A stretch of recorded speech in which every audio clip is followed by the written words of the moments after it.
Hello student, welcome back to our YouTube channel educational Yogi. मैं श्रीकांत आज आपके सामने क्लास 9 के गणित के एक्सरसाइज 1.5 को सॉल्व करने के पहले वास्तविक संख्याओं के कुछ गुणों को बताने आया हूं।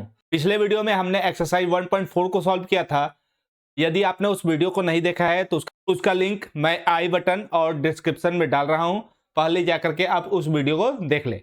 एक्सरसाइज 1.5 को सॉल्व करने के पहले हमें वास्तविक संख्याओं के कुछ गुणों को जानना होगा, जिससे हमें एक्सरसाइज 1.5 को बनाने में आसानी हो। चलिए स्टार्ट करते हैं।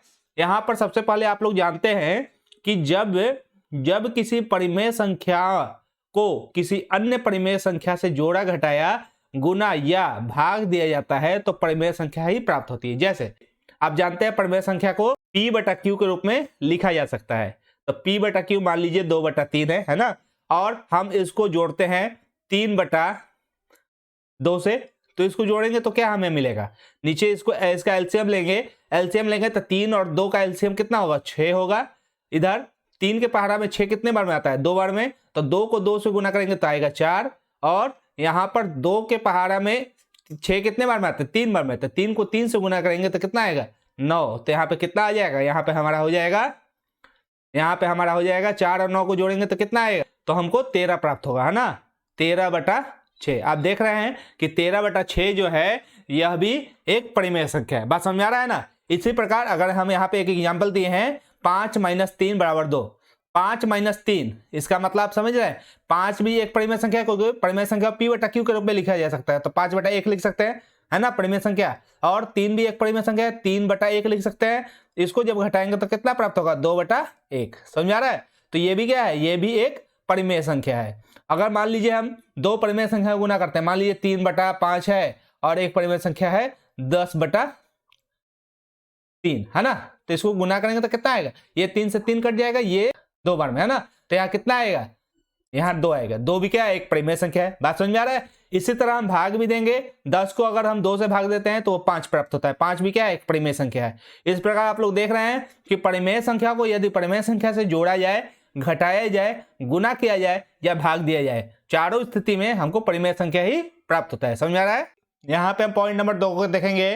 पॉइंट नंबर 2 में कहा जा रहा है, जब किसी अपरिमेय संख्या को किसी अन्य अपरिमेय संख्या से जोड़ा, घटाया, गुना या भाग दिया जाता है तो परिमेय या अपरिमेय संख्या में से कोई भी प्राप्त हो सकता है। इसका मतलब ये हुआ, अपरिमेय संख्या को किसी दूसरे अपरिमेय संख्या से जोड़ा, घटाया, गुना या भाग दिया जाता है तो ये कोई जरूरी नहीं है कि वहां पर अपरिमेय संख्या ही आएगा, वहां पर परिमेय संख्या भी आ सकता है। जैसे यहां पर देखिए √3 एक अपरिमेय संख्या है, √3, इन दोनों √3 को जोड़ा गया है तो यहाँ पे आया 2√3, जो कि ये दोनों भी अपरिमेय है और ये भी अपरिमेय है। बात समझ में आ रहा है। यहाँ पर √11 माइनस √6 किया गया है, मतलब √11 को √6 से घटाया गया है। तो जो घटाने पे जो अंतर आया है वो भी इतना ही है, जो कि एक अपरिमेय संख्या है। लेकिन यहाँ पे ध्यान दीजिए, √3 को √3 से जब घटाया गया है, जब ये भी एक अपरिमेय संख्या है, ये भी एक अपरिमेय संख्या है, लेकिन जब इन दोनों को घटाया गया है तो यहाँ पे 0 प्राप्त हुआ है, जो कि एक परिमेय है। आप लोग जानते हैं ना, शून्य क्या है, शून्य एक परिमेय संख्या है। यहाँ पर √5 और √7 को जब गुना किया गया है तो यहाँ पर √35 प्राप्त हुआ है। यहाँ पर √5 और √7 दोनों एक अपरिमेय संख्या है और ये √35 भी एक अपरिमेय संख्या है। बात समझ में आ रहा है। यहाँ पे देखिए, यहाँ पे भाग दिया गया है √12 को √3 से और आया है 2। कैसे, √12 को जब √3 से भाग दिया गया है, इसको हम लिख सकते हैं ना 4 गुना 3, और यहाँ पे लिख सकते हैं √3। यहाँ पे देखिए, जब यहाँ पे ये 4 गुना 3 है तो 4 किसका वर्गमूल है, 4 2 का वर्गमूल है, 2 बाहर आ जाएगा और यहाँ पे क्या बचेगा अंदर, यहाँ पे बचेगा √3 और नीचे में क्या है √3। ये √3 और ये √3 कट जाएगा तो हमारा आंसर आ जाएगा कितना, 2। आप लोग देख रहे हैं, ये भी एक अपरिमेय संख्या है, ये भी एक अपरिमेय संख्या है। √12 एक अपरिमेय संख्या है, √3 भी एक अपरिमेय संख्या है, लेकिन इन दोनों को भाग देने पर 2 निकल के आया, जो कि एक परिमेय संख्या है। बात समझ में आ रहा है। ठीक है। इस तरह आप लोगों ने देखा कि परिमेय संख्या को जब परिमेय संख्या से जोड़ा, घटाया, गुना या भाग दिया जाता है तो वहां पर परिमेय संख्या ही प्राप्त होता है। लेकिन जब अपरिमेय संख्या को दूसरे अपरिमेय संख्या से जोड़ा, घटाया, गुना या भाग दिया जाता है तो ये कोई जोड़ी नहीं कि वहां पे अपरिमेय संख्या ही प्राप्त हो, वहां पे हो सकता है कि वहां परिमेय संख्या भी प्राप्त हो सकता है। ठीक है, यहाँ पे नीचे कुछ फॉर्मूला दिया हुआ है जिसका जरूरत हमें एक्सरसाइज 1.5 में पड़ेगा। इन सभी को भी हम लोग एक बार देख लेंगे और इसको आप लोग याद भी कर लीजिएगा, जिससे आपको क्वेश्चन सॉल्व करते समय आसानी हो। ठीक है, यहाँ पे देखिए, यहाँ पर कहा गया है रूट ए बी बराबर रूट ए इंटू रूट बी। जैसे अभी हम लोग जो यहाँ पे किए ना रूट 12, यहाँ पे इसको जैसे हम लोग रूट यहाँ पे 12 किए, 12 बराबर इसको हम लिख सकते हैं 4 गुना 3, इसको हम अलग अलग कर सकते हैं रूट 4 गुना रूट 3। बात समझ में आ रहा है? मतलब इसको हम तोड़ के भी यहाँ पे लिख सकते हैं और ये दोनों आपस में बराबर है और सही भी है। ठीक है, यहाँ पे देखिए, जैसे मान लीजिए यहाँ पे दूसरा जो है रूट ए बटा बी बराबर रूट ए बटा रूट बी। इसका एक एग्जांपल देख लीजिए। मान लीजिए हम यहाँ पे लिख रहे हैं 5 बटा 6, तो इसको हम ऐसे भी लिख सकते हैं रूट 5 को अलग ऊपर और रूट 6 को नीचे अलग। समझ आ रहा है? ये भी एक दूसरे के बराबर है। अब देखिए तीसरा नंबर क्या है? रूट ए प्लस रूट बी बराबर रूट ए माइनस रूट बी। आप लोग एक फॉर्मूला पढ़े होंगे, ए प्लस बी और ए माइनस बी बराबर a square minus b square. Same इसी तरह है, यहाँ पर क्या है आप लोग देख लीजिए, रूट ए प्लस रूट बी और ये है रूट ए माइनस रूट बी। देखिए सेम इसी तरह कर रहे हैं। जब एक प्लस है एक माइनस है, मान लीजिए हम दोनों का स्क्वायर करते हैं, तो रूट ए का स्क्वायर हो जाएगा और ये क्या होगा रूट बी का स्क्वायर हो जाएगा। आप लोग जानते हैं जब अंदर रूट हो बाहर स्क्वायर हो तो ये रूट हट जाता है, ये हो गया ए, ये हो गया बी। समझ में आ रहा है? इसी तरह आप लोग जब क्वेश्चन आप लोग का इस तरह का आएगा तो आप लोग वहां पर इस फॉर्मूले का यूज कीजिएगा। ठीक है, और आगे देखते हैं। चलिए फॉर्मूला नंबर 4 देखते हैं। फॉर्मूला नंबर 4 क्या है? फॉर्मूला नंबर 4 है रूट ए प्लस रूट बी ब्रैकेट बंद रूट सी रूट डी। चलिए इस तरह का एक हम क्वेश्चन देख लेते हैं। मान लीजिए रूट 2 प्लस रूट 3 और यहाँ पर रूट प्लस यहाँ पर रूट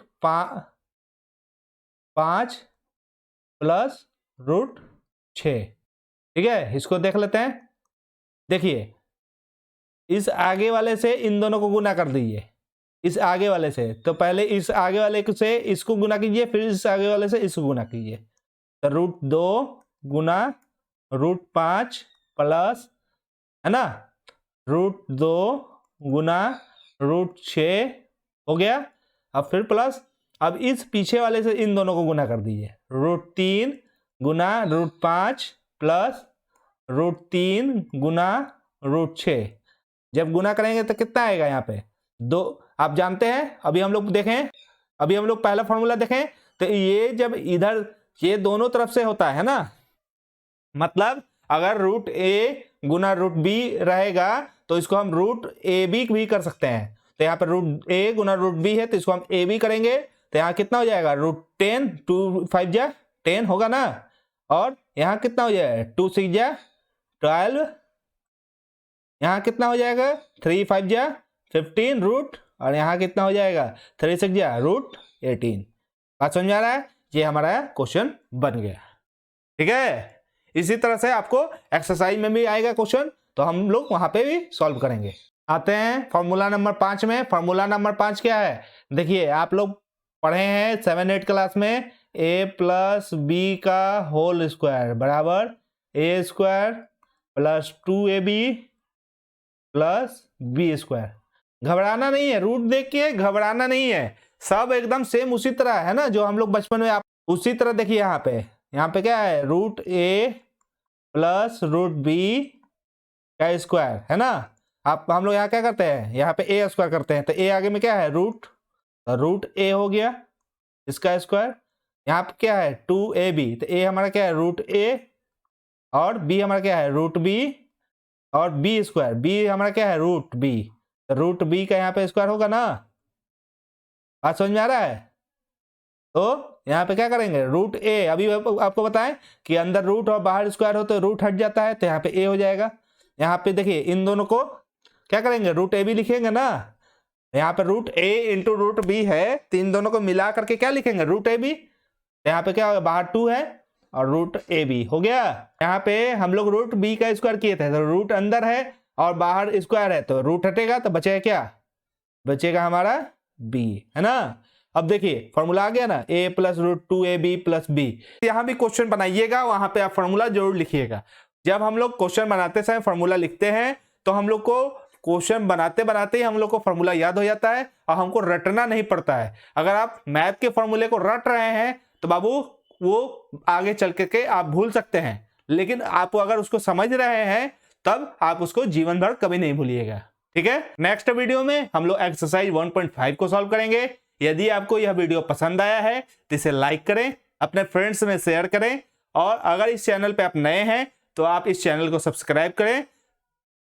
अगर आपका किसी प्रकार कोई कमेंट हो तो आप अपने कमेंट को कमेंट बॉक्स में लिख सकते हैं, हम जल्द से जल्द उसका जवाब देंगे।